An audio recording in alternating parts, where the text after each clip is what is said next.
देखिए, आज का जो हमारा टॉपिक है वो है हमारा भारतीय अर्थव्यवस्था का रिजर्व बैंक और बैंकिंग व्यवस्था। अब इसका जो है हम एमसीक्यू क्वेश्चन जो है डिस्कस करेंगे आपके साथ जो है। अब देखिए, सबसे पहला जो प्रश्न है, क्वेश्चन है, काली मुद्रा क्या होती है। अब काली मुद्रा देखिए मेरा जो है यह अवैध आय है जिस पर आयकर नहीं दिया जाता है। मतलब काली मुद्रा समझिए एक तरह से, मतलब जो है इसका आंसर बन गया डी, यानी डी आंसर। अब काली मुद्रा देखिए वो अवैध आय है या वो इलीगल आय जिस पे हम इनकम टैक्स नहीं देते हैं, उसे हम काली मुद्रा कहते हैं। या हम ऐसे भी कह सकते हैं अवैधानिक ढंग से अर्जित किया गया अघोषित धन है जिस पर हम आयकर नहीं दिया जाता है, उसे काली मुद्रा कहते हैं। यह प्राय उत्पादक क्षेत्रों में न लगाकर उच्च उपयोग हेतु प्रयोग में लगाया जाता है। देखिए आंसर बन गया इसका हमारा डी। नेक्स्ट क्वेश्चन देखिए आपका, शिशु किशोर और तरुण किसकी योजनाएं हैं। अब शिशु किशोर और तरुण योजनाएं हैं, देखिए वो है हमारे इसके, देखिए ये बनेगा आपका जो है micro unit development refinance agency यानी मुद्रा। इसका बनेगा बी आंसर जो है, ये है इसका बी आंसर बनेगा। यानी कहने का मतलब है शिशु किशोर और तरुण जो है micro unit development and refinance agency यानी मुद्रा की योजना है। मुद्रा बैंक की स्थापना मार्च 2015 में हुई थी। इस योजना की शुरुआत 8 अप्रैल 2015 में प्रधानमंत्री नरेंद्र मोदी ने की थी। इस योजना में यह योजना सभी सूक्ष्म इकाइयां एमएसएमई को लोन देने के लिए बैंक की पूरी तरह सहायता करती है। और इस योजना के अंतर्गत 3 प्रकार हैं। अब 3 प्रकार कौन कौन से देखिए आप जो है, एक शिशु ऋण यानी चाइल्ड लोन, जिसमें 50,000 तक का शिशु लोन वर्ग में आते हैं दिया जाता है। किशोर ऋण में है जो है 50,000 से लेकर 5 लाख तक का लोन दिया जाता है। वहीं पर जो है तरुण ऋण जो है इसमें 50,000 से लेकर 10 लाख तक का लोन की सुविधा है या प्रदान किया जाता है। देखिए इसका आंसर बन गया बी। नेक्स्ट क्वेश्चन देखिए आपका, भारतीय रिजर्व बैंक का लेखा वर्ष है यानी अकाउंटिंग ईयर है, देखिए आपका वो बनेगा हमारा जो है सी आंसर बनेगा। देखिए आप उसमें देखिए देश का जो बैंक के लिए वित्तीय वर्ष जो होता है मार्च अप्रैल होता है, जबकि रिजर्व बैंक का वित्तीय वर्ष जुलाई और जून होता है, जो 1 जुलाई से लेकर 30 जून तक का होता है। वर्तमान रिजर्व बैंक का लेखा वर्ष जुलाई जून में बदलकर अप्रैल मार्च कर दिया गया है। परिवर्तित लेखा वर्ष का पहला वित्तीय वर्ष जुलाई 2020 से 2021 9 माह का रहा है। देखिए अब देखिए इसका देखिए नेक्स्ट क्वेश्चन देखिए आपका जो है, मुद्रा एवं वित्तीय मामलों में सरकार का वित्तीय अभिकर्ता और सलाहकार कौन है। यानी देखिए आपका जो है वो है हमारा रिजर्व बैंक ऑफ इंडिया यानी कि सी आंसर है। अब देखिए मिल जाए रिजर्व बैंक मुद्रा एवं वित्तीय मामले में सरकार के वित्तीय अभिकर्ता और सलाहकार की भूमिका का निर्वहन करता है।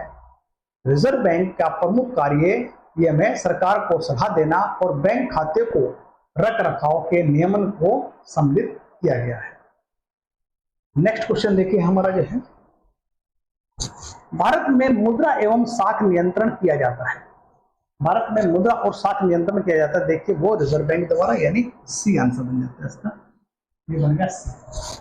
भारतीय रिजर्व बैंक भारत में मुद्रा एवं साख नियंत्रण करता है। इसके 2 तरीके हैं। 2 तरीके कौन कौन से, एक तो परिणामात्मक और गुणात्मक।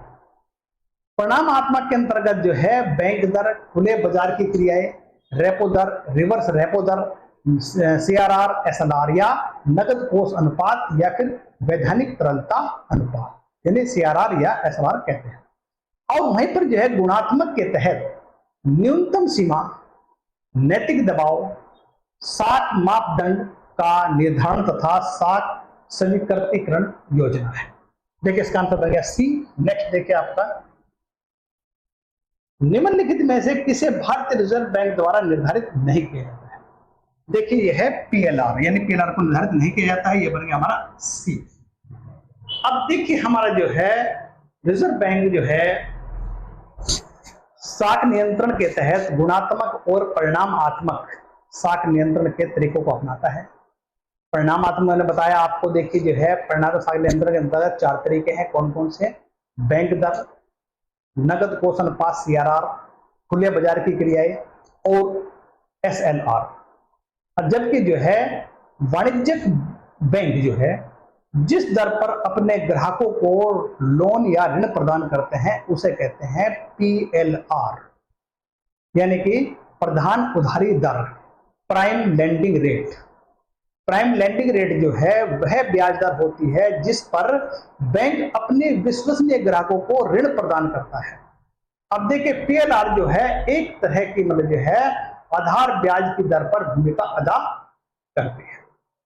वहीं पर देखिए नेक्स्ट क्वेश्चन देखिए आपका जो है, निम्नलिखित में से कौन सा एक भारतीय रिजर्व बैंक का कार्य नहीं है? अब देखिए भारतीय रिजर्व बैंक का कार्य कौन सा नहीं है, देखिए आप जो है वो देखिए आप जो है साख नियंत्रण, अनुसूचित बैंकों का शिखर संस्था, मौद्रिक नीति का निर्माण, साख सर्जन। देखिए सर्जन नहीं होता है, बाकी इसके सही है, यानी ये डी आंसर बन जाता है। नेक्स्ट देखिए आपका जो है बैंकिंग प्रणाली का मुख्य कार्य होता है। देखिए बैंकिंग प्रणाली का मुख्य कार्य देखिए वो बन गया हमारा जमा स्वीकार करना और ऋण प्रदान करना है। यानी समझिए बैंकिंग प्रणाली का जो मुख्य कार्य डिपॉजिट स्वीकार करना और ऋण प्रदान करना, यानी guaranteeing of loan and advance. सार्वजनिक और निजी क्षेत्र के सभी बैंकों द्वारा ही उपयुक्त सुविधा प्रदान की जाती है। जबकि रिजर्व बैंक का जो प्रमुख कार्य है नोटों को इशू करना, जारी करना का कार्य और बैंकों के रूप में कार्य करना, विदेशी विनिमय का या फॉरेन एक्सचेंज को नियंत्रित करना होता है। देखिए इसका आंसर बन गया हमारा ए, इसका 8 का हमारा आंसर ए बन गया। नेक्स्ट क्वेश्चन देखिए आपका, भारत में राष्ट्रीय आवास बैंक NHB निम्नलिखित में से किस एक की पूर्ण स्वामित्व वाली होली ओनर्ड सब्सिडरी के रूप में स्थापित हुआ है? देखिए मजे है इसका, देखिए बन जाता है हमारा आंसर, वो बन जाता है हमारा भारतीय रिजर्व बैंक, यानी बी आंसर बन जाता है इसका। अब देखिए जो है भारतीय राष्ट्रीय आवास बैंक की स्थापना भारतीय रिजर्व बैंक की सहायक संस्था के रूप में जो है हुई थी, है जुलाई 1988 में की गई थी। यह बैंक देश के आवास संबंधी वित्त व्यवस्था प्रदान करने में सबसे बड़ा या शीर्ष बैंक माना जाता है। इसका आंसर देखिए बनेगा हमारा बी आंसर। नेक्स्ट देखिए हमारा जो है भारतीय रिजर्व बैंक द्वारा विमल जलान पैनल गठित किया गया था। यानी भारतीय विमल जलान पैनल गठित जो किया गया था वो बना, देखिए हमारा नए बैंकों को लाइसेंस देने हेतु आवेदन पत्रों के सूक्ष्म परीक्षण के लिए स्टैब्लिश किया गया था, यानी कि ये आंसर बन गया बी। यानी वहीं पर देखिए मतलब जो है भारतीय रिजर्व बैंक द्वारा पूर्व गवर्नर विमल जलान के नेतृत्व में नए बैंक लाइसेंस देने हेतु आवेदन पत्रों के सूक्ष्म परीक्षण के लिए एक उच्च स्तरीय समिति का गठन किया गया था, जिसने 25 फरवरी 2014 को अपनी रिपोर्ट प्रस्तुत की थी या सौंपी थी। देखिए इसका आंसर बन गया हमारा बी। नेक्स्ट आंसर देखिए हमारा क्वेश्चन, नरसिंहा समिति या नरसिंहम समिति का संबंध है। अब इसमें देखिए जो है ये हमारा बैंकिंग संरचना में सुधार संबंधित है, ये बनेगा हमारा सी। अब देखिए मतलब जो है बैंकिंग सुधार समिति को नरसिंहम समिति के नाम से भी जाना जाता है। यानी बैंकिंग सुधार या बैंकिंग में जो रिफॉर्म किया गया है उसको एक नरसिंहम समिति के नाम से भी जाना जाता है। बैंकिंग तथा वित्तीय क्षेत्र में सुधार के संबंध में एम नरसिंहम की अध्यक्षता में 2 समिति गठित की गई थी। पहली समिति 1991 में और दूसरी 1998 में गठित की गई थी। अब देखिए जाए इस समिति ने सार्वजनिक क्षेत्र के बैंकों के लिए व्यापक स्वायत्तता की सिफारिश की थी। वहीं पर देखिए वित्तीय क्षेत्र सुधार पर गठित नरसिंहा समिति ने 1991 में प्रस्तुत अपनी रिपोर्ट में सिफारिश की थी कि अगले 5 वर्षों में SLR को तत्कालीन जो रेट 38.5 से घटाकर 25 के स्तर पर लाया जाए और सीआरआर को क्रमिक रूप से इसके वर्तमान स्तर यानी उच्च स्तर के नीचे लाना चाहिए। देखिए यानी कि नरसिंहा समिति जो है बैंक से रिफॉर्म के संबंध में है, ये आंसर बनेगा सी। नेक्स्ट देखिए आपका जो है रंगराजन समिति का गठन किसके लिए किया गया था। अब रंगराजन समिति का गठन जो है वो किया गया था विनिवेश डिसइन्वेस्टमेंट के लिए, यानी कि बन गया हमारा ए आंसर।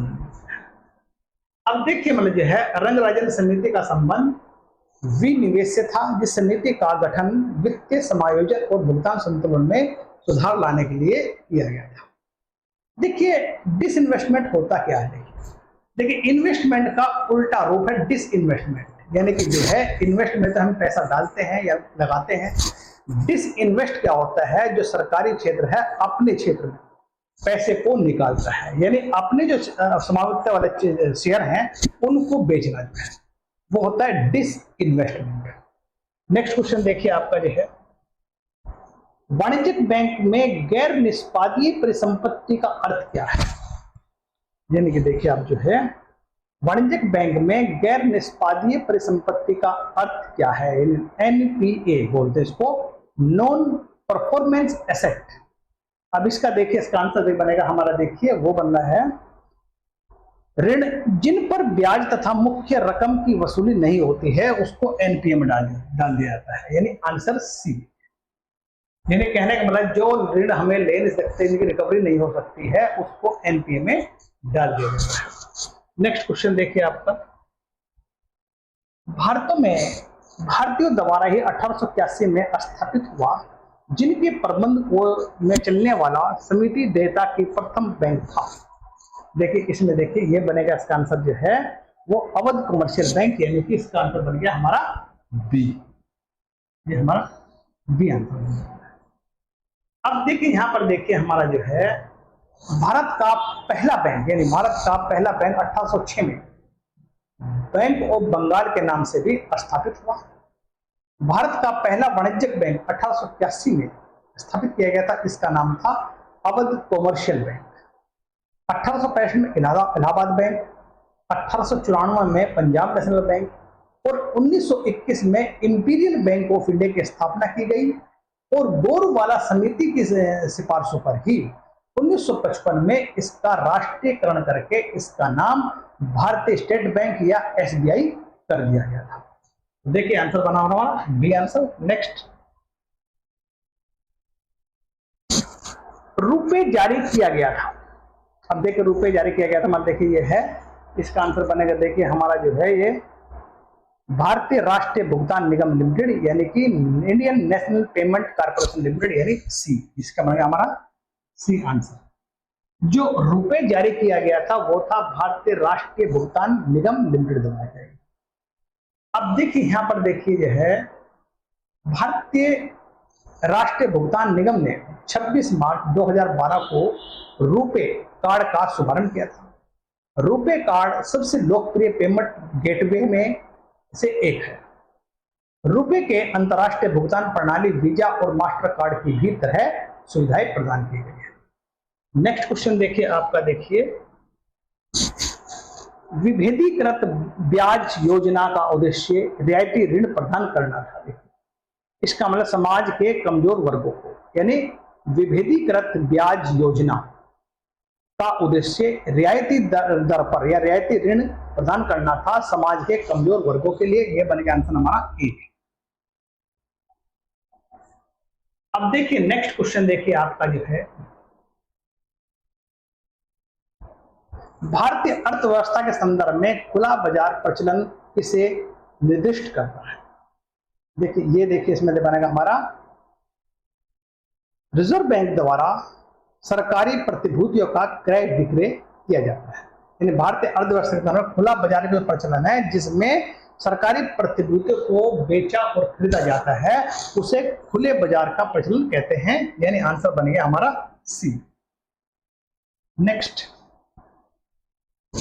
भारत में शुरू की गई स्वाभिमान योजना किससे संबंधित है। देखिए ये आपका, देखिए आपका जो है ये ग्रामीण बैंकिंग से संबंधित है। यानी भारत में शुरू की गई स्वाभिमान योजना किस संबंध है? भारतीय ग्रामीण बैंक से संबंधित है। नेक्स्ट देखिए आपका भंडारी समिति किससे संबंधित है? अब देखिए भंडारी समिति संबंधित है, देखिए आपकी वो है, देखिए आपका क्षेत्रीय ग्रामीण बैंकों के पुनर्संरचना संबंधित है। यानी कि देखिए भंडारी समिति का संबंध है वो क्षेत्रीय ग्रामीण बैंकों की पुनर्संरचना संबंधित है और इसने व्यापक पुनर्गठन के लिए 49 क्षेत्रीय ग्रामीण बैंकों की पहचान की है। तो आंसर बन गया हमारा डी, आंसर बने इसका, ये आंसर बन गया हमारा डी। नेक्स्ट देखिए आपका जो है लीड बैंक योजना का प्रमुख उद्देश्य है। अब इसमें देखिए मतलब जाए प्रत्येक बैंक सघन विकास के लिए पृथक जिले को अपनाए, यानी सी आंसर बन गया हमारा, यानी ये सी आंसर है। अब देखिए इसमें इतना ही कुछ है, बाकी आगे फिर मिलेंगे।